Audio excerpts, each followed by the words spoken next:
اسلام آباد کی district and session عدالت نے سابق وزیر اعظم عمران خان کی 6 مقدمات اور ان کی اہلیہ بشریٰ بی بی کی ایک مقدمے میں درخواست ضمانت پر ان کی حاضری تک سماعت میں وقفہ کر دیا ہے۔ ایک رپورٹ کے مطابق ایڈیشنل ڈسٹرکٹ اینڈ سیشن جج طاہر عباس سپرا نے مقدمے کی سماعت کی۔ پی ٹی آئی کے وکیل سلمان صفدر اور خالد یوسف چودھری عدالت میں پیش ہوئے۔ سماعت کے آغاز میں جج طاہر سپرا نے ریمارکس دیے کہ جیل حکام نے آج یقین دہانی کروائی تھی کہ حاضری کروا دیں گے، آج حاضری لگوا کر ان کی طرف سے بحث سن لیں گے۔ اس پر وکیل سلمان صفدر نے کہا، ہم نے اڈیالہ جیل جانا ہے، کورٹ سٹاف کو بھیجنا ہو تو ساتھ لے جا سکتا ہوں۔ اس پر جج نے کہا کہ ایسے نہیں ہوتا ہے۔ بعد ازاں عدالت نے عمران خان اور بشریٰ بی بی کی حاضری لگوانے تک کیس کی سماعت میں وقفہ کر دیا۔ واضح رہے کہ گزشتہ سماعت میں اسلام آباد کی ایڈیشنل ڈسٹرکٹ اینڈ سیشن عدالت نے اڈیالہ جیل کے حکام کو ویڈیو لنک سسٹم ٹھیک کروا کر بانی پی ٹی آئی کی حاضری لگوانے کا حکم دیا تھا۔ یہ بھی یاد رہے کہ اس سے قبل سماعت پر اڈیالہ جیل کے حکام نے سابق وزیر اعظم عمران خان اور ان کی اہلیہ بشریٰ بی بی کی درخواست ضمانت کیس کی سماعت کے دوران آن لائن حاضری لگوانے سے متعلق رپورٹ اسلام آباد کی ڈسٹرکٹ اینڈ سیشن عدالت میں جمع کروا دی تھی۔ رپورٹ کے مطابق انٹرنیٹ کے مسئلہ کی وجہ سے عمران خان اور ان کی اہلیہ کی ویڈیو لنک پر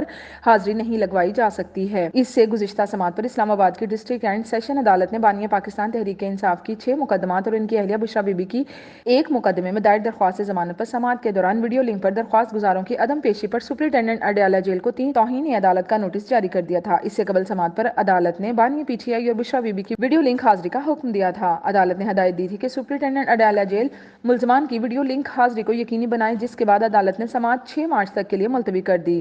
اس سے قبل ہونے والی سماعت میں ڈسٹرکٹ اینڈ سیشن کورٹ اسلام آباد میں بانی پی ٹی آئی کی 6 مقدمات اور ان کی اہلیہ بشریٰ بی بی کی ایک مقدمے میں درخواست ضمانت پر سماعت کے دوران پراسیکیوٹر اور تفتیشی افسر کی عدم پیشی پر جج نے اظہار برہمی کیا تھا۔